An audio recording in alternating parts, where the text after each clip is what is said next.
Mark is here to talk to me about who the Chiefs have on their schedule, because we know that way in advance. I think it's Mhm. interesting how the NFL does their scheduling. Has to say, okay, these are the teams on your schedule. You don't know when you're going to play them, but here's who you're going to play. I always think that's really interesting. The MLB does something weird too. Like in July of like the season, they'll announce the next season schedule. You're just like, all right. But I like the NFL's now making an event of it. Right now, they're like, okay, May Mhm. 12th, schedule's coming out. Make sure to tune in. Watch out for the schedule. That just shows you, man, the NFL is good at doing business. Honestly, good at keeping people's attention all throughout the year. The NFL is king, and you mentioned the MLB doing that. It's kind of funny because they just started their season last year, and like the day after they started their season, they did the schedule release Yes. for the next year. So it's like, okay, that's kind of weird. I wasn't really expecting that, but yeah, the NFL, they can pretty much do anything. They'll, I mean, I'm sure they already are. I don't know for sure, but I'm sure they're gonna have a prime time show with the schedule Yep. release for everything. NFL Network, ESPN, everybody's probably gonna do something with it. So the NFL can do whatever they want and make a show, and people are gonna be watching it. You mentioned that now, and I'm pretty sure they do have like it's at 7 Eastern or something like that on the NFL Network. I do think that they have like a production out of the whole deal. Which I mean, can you blame them? No, 8 p.m. Eastern time. So yes, it is going to be at 7 Central time. A special schedule release 21 show will be broadcast live on NFL Network, NFL.com, and the NFL app at 8 p.m. Eastern time, Wednesday, May 12th. The special will feature division by division analysis, breaking down the top matchups and all the prime time games. That is from NFL.com. And the 2021 season will kick off on Thursday, September the 9th. As customary, the defending Super Bowl champions will be the host. So that is the Tampa Bay Buccaneers. Don't know who they'll host, but that will be the Thursday night game to kick it all off. So I'm kind of happy the Chiefs don't have a Thursday night game. That Thursday night game last year, I remember, was kind of stressful.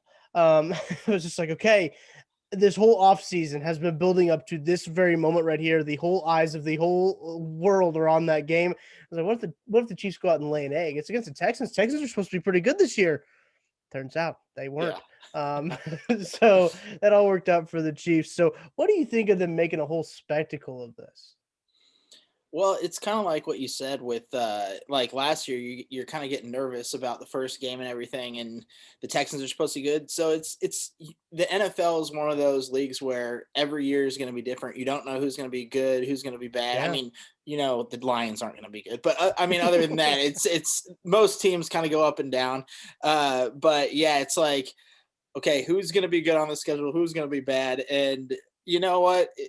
We'll get into it in a little bit, but yeah, it's going to be kind of wild because you don't think that it's like a great schedule, but they do play some tough teams, and Mhm. it'll be interesting.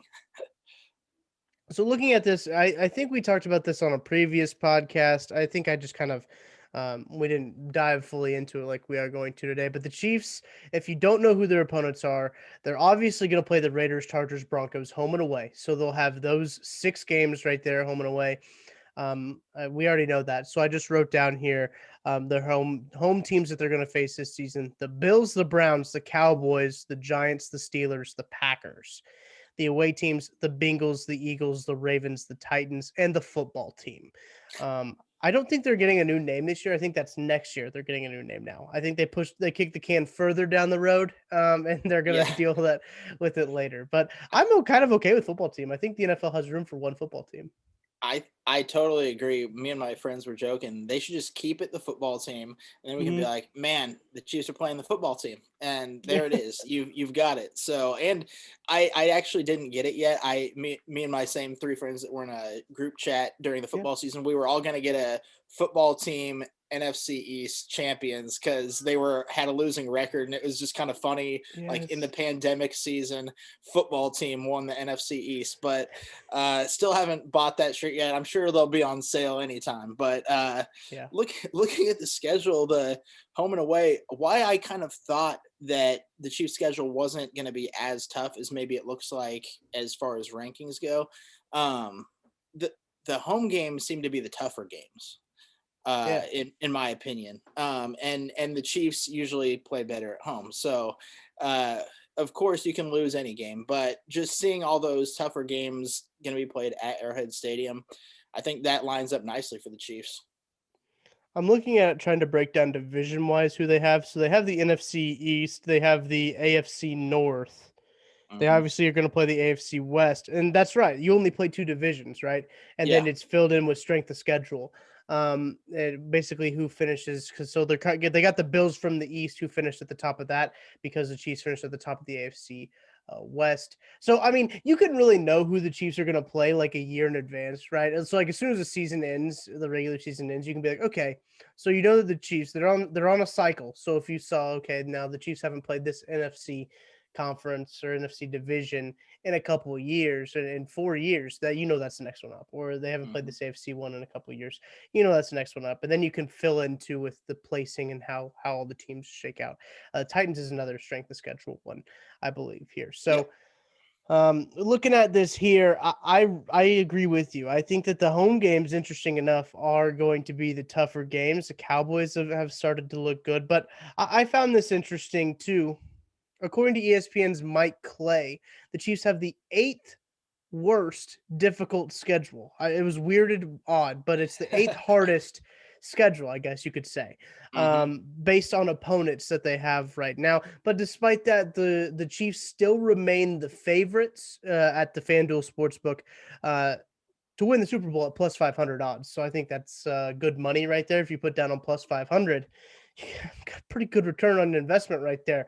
Yeah. I would feel pretty confident in that one. So what do you think about their schedule being rated so difficult?